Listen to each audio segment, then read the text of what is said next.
Hello बच्चों, कैसे हो आप सब। तो आप सबका स्वागत है अपने यूट्यूब चैनल मैथ गुरु पे। आज हम लोग पढ़ेंगे फिजिक्स का चैप्टर 1 का दीर्घोत्तरीय प्रश्न उत्तर, जो हमारे बोर्ड एग्जाम में 6 अंक का आता है। 6 अंक का आता है। चैप्टर 1 है। चैप्टर 1 का नाम है प्रकाश का परावर्तन। ठीक है, ये चैप्टर 1 है आपका। ठीक, इसका दीर्घोत्तरीय प्रश्न देखेंगे। कुल 4 प्रश्नों के बारे में हमने इसमें दे रखा है, तो जो जिसमें से 2 प्रश्न आज करेंगे इस वीडियो में और 2 अगले वीडियो में। ठीक है, टोटल कितने प्रश्न होंगे? 4 प्रश्न। ठीक, तो जिसमें पहला प्रश्न क्या कहता है यहाँ पे देख लेते हैं। पहला प्रश्न है, अवतल दर्पण में r बराबर 2f सिद्ध करें, या इसी को बोलेगा f बराबर r/2। नहीं, इसी का उल्टा होता है, थोड़ा सा एक लाइन चेंज हो जाता है। तो इसको क्या करना है, हमको सिद्ध करना है। तो अगर जब भी ऐसा क्वेश्चन आए तो 6 नंबर में आएगा आपके दीर्घोत्तरीय प्रश्न में। ठीक, कुल 11 से 12 क्वेश्चन बता दिया जाएगा और उसी में से बोर्ड एग्जाम में आएगा। ठीक है, तो इसको हम लोग चलते हैं सॉल्व करने के लिए। ठीक है, सिद्ध करेंगे इसको, जे r बराबर 2f या f बराबर r/2, ये इसको प्रूफ करेंगे, हम लोग सिद्ध करेंगे इसको। ठीक है,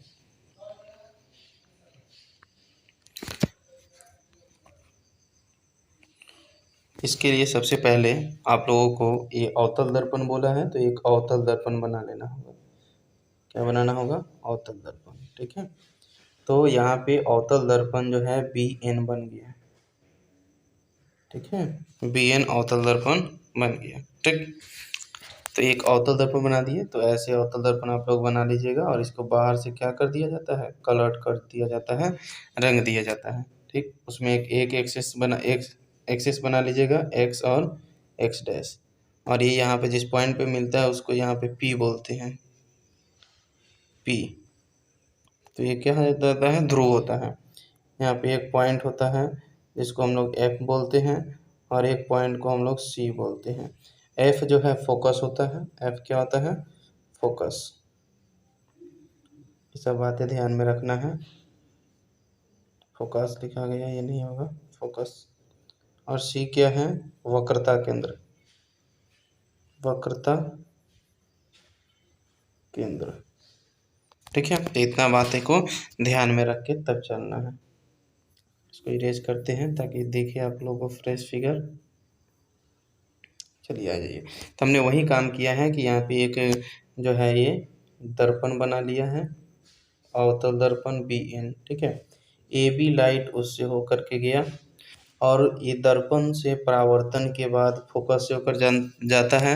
आप सबको पता होगा, ये दर्पण से जब भी परावर्तित होगा वो फोकस से होकर जाएगा। उसके बाद हमने वक्रता केंद्र को इस पॉइंट B से मिला लिया। तो ये जो कोण बना इसको I बोलते हैं। क्या बोलते हैं? अपवर्तन कोण। ठीक है, और ये यहाँ जो कोण बना उसको बोलते हैं R, या परावर्तन कोण, क्योंकि परावर्तन के बाद कोण बन रहा है तो इसको परावर्तन कोण। ठीक है, और प्रकाश के परावर्तन के नियम से जानते हैं कि I बराबर क्या होता है? R। इसका हम लोग को इसमें यूज करेंगे, इसका, इस नियम का। तो फिगर आप लोग अच्छे से ड्रॉ कर लीजिएगा, फिगर यहाँ पे बना लीजिएगा, और इसके आगे 2 लाइन लिखना पड़ेगा। ठीक है, क्या है बता देते हैं, क्या लिखना पड़ेगा? 2 लाइन यहाँ लिखना पड़ेगा, वहीं की जो बात दिया गया है। यहाँ N हो जाएगा BN। ठीक है, तो BN एक अवतल दर्पण है जो बनाए हैं फिगर में। ठीक है, और AB किरण जो है प्रधान अक्ष के समानांतर x डैश, ठीक है, के समानांतर है। ठीक है, यहाँ पे आप फिगर में देख सकते हैं। ये जो है B और N जो है क्या हो गया, यहाँ पे आप लोगों को BN एक कौन सा दर्पण हो गया? अवतल दर्पण। और AB जो किरण है वो किसके समानांतर है? प्रधान अक्ष के समानांतर। का मतलब होता है दोनों लाइन के बीच की दूरी समान हो, वही समानांतर कहलाता है। ठीक है, तो यही बात को उसमें लिखना है, बस इतना पॉइंट हो गया। उसके बाद जो दर्पण से परावर्तन के बाद फोकस से होकर गुजरता है, कहाँ से जाता है? फोकस से होकर जाता है। इसी बात को लिखे हैं जो यहाँ पे बताए थे। ये दर्पण से गया, ये यहाँ से ये लाइन दर्पण से परावर्तित होकर कहाँ से आ गया, ये एफ फोकस से आ रहा है। ठीक, चलिए। और उसके बाद यहाँ पे जो है सी से क्या किए, बी को मिला दिए, इसी बात को यहाँ पे क्या कर दिए हैं, लिख दिए हैं। सी से जो है बी को मिलाया। ठीक, अब यहाँ पे आ जाइए फिगर में। अब देखिए यहाँ पे ये जो सी पी है, सी से जो पी तक की दूरी है, तो हम सब जानते हैं कि ये सी पी जो है, सी वक्रता केंद्र है, पी ध्रुव है। तो वक्रता केंद्र और ध्रुव के बीच की दूरी को वक्रता त्रिज्या कहते हैं। तो ये आर हो गया, वक्रता त्रिज्या को बड़ा आर से सूचित करते हैं। ठीक है, और जो पी एफ है या एफ पी, उसको छोटा एफ मतलब कि फोकस दूरी। तो जो फोकस और ध्रुव के बीच की जो दूरी होगी उसे हम लोग फोकस दूरी, और पूरे को वक्रता केंद्र से ध्रुव के बीच की दूरी को वक्रता त्रिज्या बोलेंगे। ठीक है, इसी बात को यहाँ पे लिख दिया गया है, तो आप सब नीचे देख सकते हैं। यहाँ पे इरेज करना दीजिए, वहीं लिखे हैं C P equal to R और एफ पी या पी एफ इक्वल टू छोटा एफ। ठीक है, अब आ जाते हैं आगे। आइए, यहाँ पे दिया है एंगल ए बी सी बराबर है एंगल सी बी एफ का। अब कौन सा एंगल, तो फिगर में आ जाते हैं, इस वाले फिगर में है एंगल ए बी और सी, यानी ए वाला एंगल। ठीक है, सी बी एफ इस एंगल के बराबर होगा, यानी कि इतना जो एंगल है वो इसके बराबर है। ये क्यों बराबर है, तो हमने पहले ही बताया था कि आई बराबर क्या होता है, आर परावर्तन के नियम से। तो ये बराबर हो जाएगा।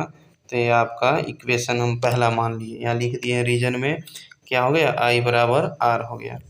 अब हमने पहले ही देखा है कि ए बी पैरेलल है, यानी समानांतर है एक्स एक्स डैश का। तो जो समानांतर किरण है, तो इसमें बोला है A B C B C F के बराबर होगा। इसको देख लेते हैं फिगर में, यही बोला गया है।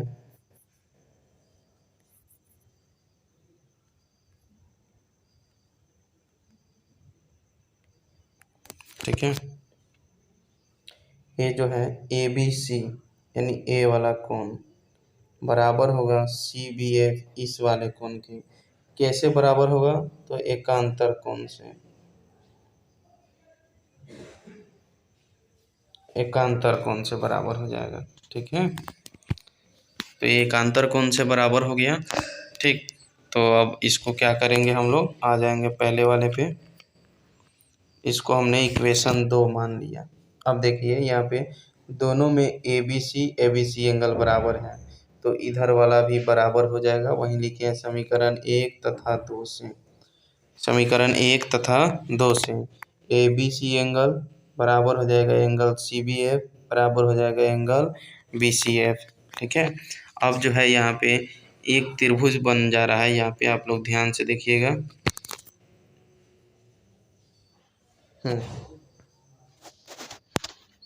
सी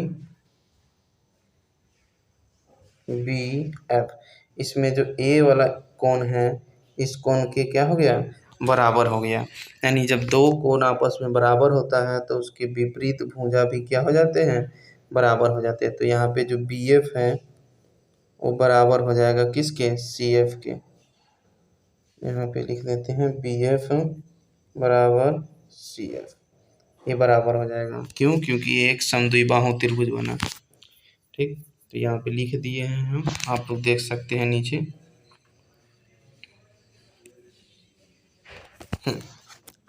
अतः बी सी एफ एक समद्विबाहु त्रिभुज है। ठीक, तो इसको लिखेंगे, उसके बाद लिखेंगे इसलिए C F equal to B F, यानी वो दोनों भुजा क्या हो गया, बराबर हो गया। ठीक है, अब आ जाएंगे फिगर में, थोड़ा एक बात देखेंगे यहाँ पे। अब जो यहाँ पे एक बात बोला जा रहा है कि ये जो बी पॉइंट है, ये जो बी पॉइंट है वो पी के बहुत निकट है, बहुत निकट, यानी इसके बीच की दूरी को हम लोग नगण्य मान लेंगे। क्या मान लेंगे, नगण्य। तो जो इसके बीच की दूरी अगर नगण्य है, मतलब जो इसकी दूरी होगी वहीं इसकी भी दूरी होगी, यानी कि जो बी एफ होगा वहीं क्या हो जाएगा, पी एफ। तो उसी बात को आगे लिखा गया है, यहाँ पे देख सकते हैं आप लोग। यदि बी पी के काफ़ी समीप हो या निकट हो तो बी एफ पी एफ के बराबर हो जाएगा। ध्यान से देख सकते हैं आप लोग, बी एफ पी एफ के बराबर होगा। इसको हमने इक्वेशन 5 मान लिया और ऊपर वाले को 4 मान लिया था। तो इक्वेशन 4 और 5 से दो साइड दोनों में बी एफ देख सकते हैं, ठीक है। तो सी एफ बराबर बी एफ बराबर पी एफ, यानी ये तीनों आपस में बराबर हो जाएगा। अब हम लोग आएंगे यहाँ पे फिगर में फिर से। इसमें फिगर का बहुत सारा काम है, तो फिगर आप लोग अच्छे से ड्रॉ कीजिएगा। इसको इरेज करते हैं, ठीक है। अब देखिए, हम इसको लेंगे लाइन को, सी और पी को। सी पी बराबर, अब देखिए इसी दो भागों में बटा हुआ है सी पी। पहला भाग है आपका ए वाला सी एफ प्लस दूसरा भाग है पी एफ। इन दोनों को जोड़ देंगे तो सी पी आ जाएगा पी एफ। उसी को हमने इस तरह से लिखा है, आप नीचे देख सकते हैं। सी पी बराबर C F plus P F. अब ऊपर में जो है सी एफ पी एफ के इक्वल है, यहाँ से आप लोग देख सकते हैं, यहाँ पे इस वाले लाइन से। तो यहाँ सी एफ को भी क्या लिख देंगे हम लोग, पी एफ लिख देंगे, पी एफ का पी एफ हो गया। अब सी पी को हमने आर लिखा था ऊपर में, पी एफ को एफ लिखा था और पी एफ को एफ लिखा था। अब यही जो है क्या हो गया, अब यहाँ आर का आर हो गया और एफ को ऐड कर देंगे, जोड़ देंगे तो 2f हो गया। ये हमारा सिद्ध हो गया। अगर ए बोल रहा है तब बोल रहा है कि आर बराबर 2f होगा तो ये सिद्ध हो गया यहाँ पे। लेकिन अगर इसी को उल्टा कभी पूछ देता है कि f बराबर r/2, अगर ए पूछता है तो आप यहाँ इसको एक लाइन बढ़ा दीजिएगा, याद दे करके f बराबर r/2, क्योंकि इधर से जो 2 है वो इधर भाग में आ जाएगा। आप लोग को रुचिए फ्रेश बता देते हैं। यहाँ r बराबर 2f हो गया, इधर से f भाग में आ जाएगा तो वहीं r/2 बराबर f। अब उसी को सीधा लिख देंगे यहाँ f बराबर r/2। तो उसी को एक लाइन यहाँ करके लिख दीजिएगा, तो यहीं थोड़ा उसमें एक लाइन बढ़ जाएगा। अगर ये पूछ रहा है तो अब लिख देंगे, यहाँ पे सिद्ध हुआ और ये प्रूफ हो गया। और ये टोटल 6 नंबर का था, कितने अंक का था, 6 अंक का। तो ये प्रूफ हो गया। 21 लेंस के लिए, 21 दर्पण के लिए था। तो ये जो था आपका अवतल दर्पण के लिए, किसके लिए, अवतल दर्पण के लिए। और इसका कभी कभी उत्तल दर्पण भी पूछ देता है। उत्तल दर्पण के लिए भी क्या होगा, तो बस उसी के जगह क्या बना देंगे, जहाँ अवतल दर्पण बनाए थे उसके जगह हम उत्तल दर्पण बना देंगे। बाकी सब सेम प्रोसेस रहेगा। उसको भी हमने इसमें दे रखा है, आप लोग देख सकते हैं नीचे, बता देते हैं इसको भी। क्वेश्चन है, यदि किसी उत्तल दर्पण में सिद्ध करें कि f बराबर r/2 या r बराबर 2f, इसी को सिद्ध करना है किसमें, उत्तल दर्पण में। फिर आइए, हमने एक उत्तल दर्पण L बना लिया, ठीक है। इसमें x डैश इसका प्रधान अक्ष, P ध्रुव हो गया, F फोकस हो गया और C वक्रता केंद्र हो गया। A और B आपतित किरण है जो दर्पण से परावर्तन होने के बाद फोकस से जाता है। उसके बाद C से B को मिला दिया, ठीक है। और A जो है पीछे की तरफ बढ़ता है। इसको हम लोग क्या करते हैं, आभासी मानते हैं कि मिल रहा है, लेकिन A यहाँ से जाएगा, AB जाएगा और परावर्तित होकर के DB निकलेगा। लेकिन हम लोग इसको मिलाते हैं फोकस से, ठीक है। और ये यहाँ से M को मिला दिए और यहाँ से C को मिला दिए और इसी बात को भाषा में लिख देना है। यहाँ पे आप सब देख सकते हैं, L एक उत्तल दर्पण, यहाँ पे लेंस नहीं होगा, दर्पण हो जाएगा।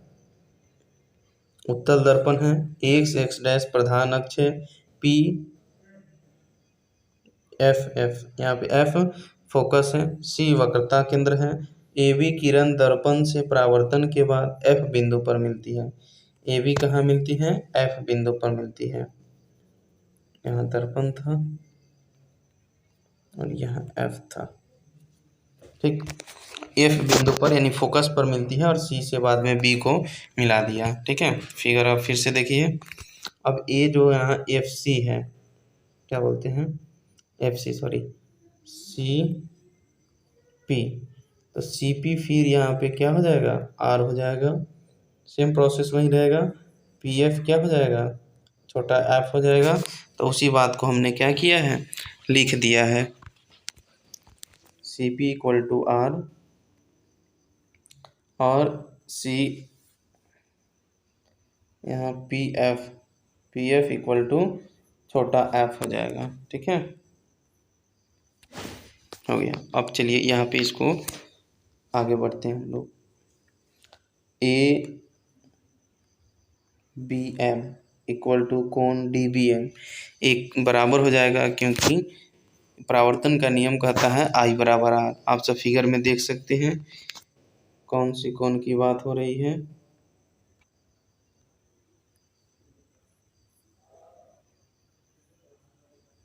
देखिए यही वाला कोण, ए वाला कोण और ए वाला कोण, ये दोनों कोण आई और आर है। तो क्या हो जाएगा, बराबर हो जाएगा। किस नियम से, परावर्तन के नियम से। ठीक है, तो ये बराबर हो गया। इसको हमने इक्वेशन पहला मान लिया, पहला इक्वेशन। दूसरा दिया है एंगल एफ बी सी बराबर एंगल आई है। आप सब फिगर से देख सकते हैं। एंगल एफ बी सी यानी ए वाला एंगल, ए वाला एंगल जो है ये आई के बराबर है। कैसे, देखिए ए जो है शीर्षाभिमुख कोण से बराबर होता है। शीर्षाभिमुख कोण क्या होता है बता देते हैं। जैसे कि जब भी दो लाइन ऐसे कट करती है तो ये जो कोण बनता है आमने सामने का, इसी को बोलते हैं शीर्षाभिमुख कोण। ठीक है, तो शीर्षाभिमुख कोण से बराबर हो गया। इसको इक्वेशन हमने 2 मान लिया। ठीक है, अब ये बात पता है एक्स ए बी जो है एक्स डैश के समानांतर है, तो जो एकांतर कोण से ये जो बी सी एफ बराबर हो जाएगा। ये फिगर में आप सब देख सकते हैं।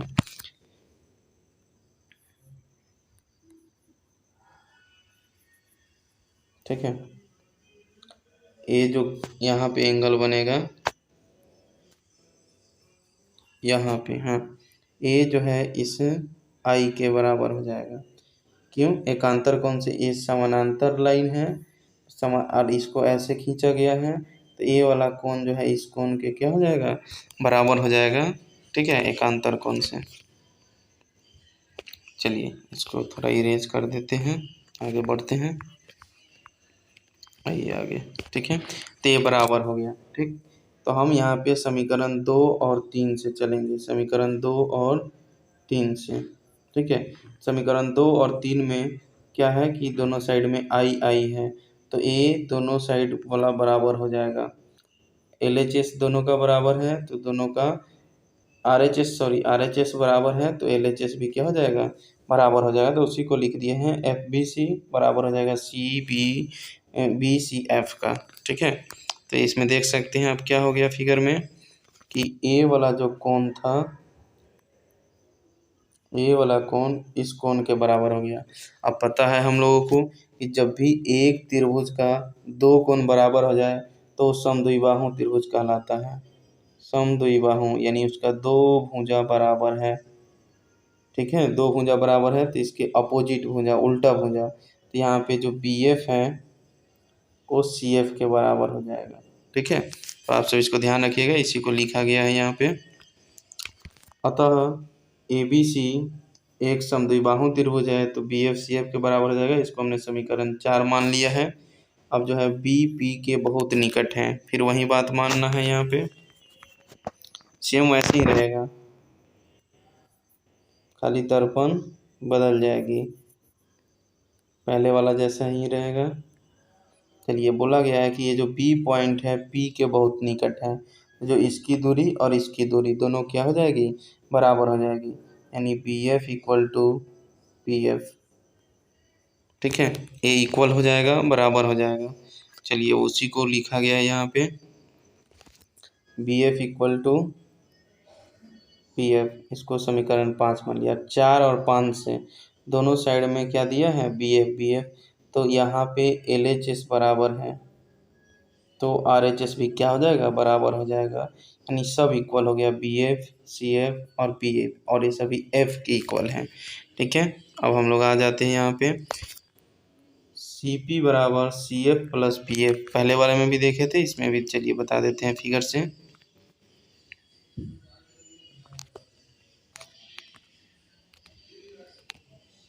चलिए आइए लिखते हैं। हाँ, ये जो यहाँ पे सी पी है तो सी पी पूरा हो गया, ठीक, सी पी पूरा। तो इसमें दो पार्ट है, एक है सी एफ, तो सी एफ जोड़, दूसरा है पी एफ, पी एफ।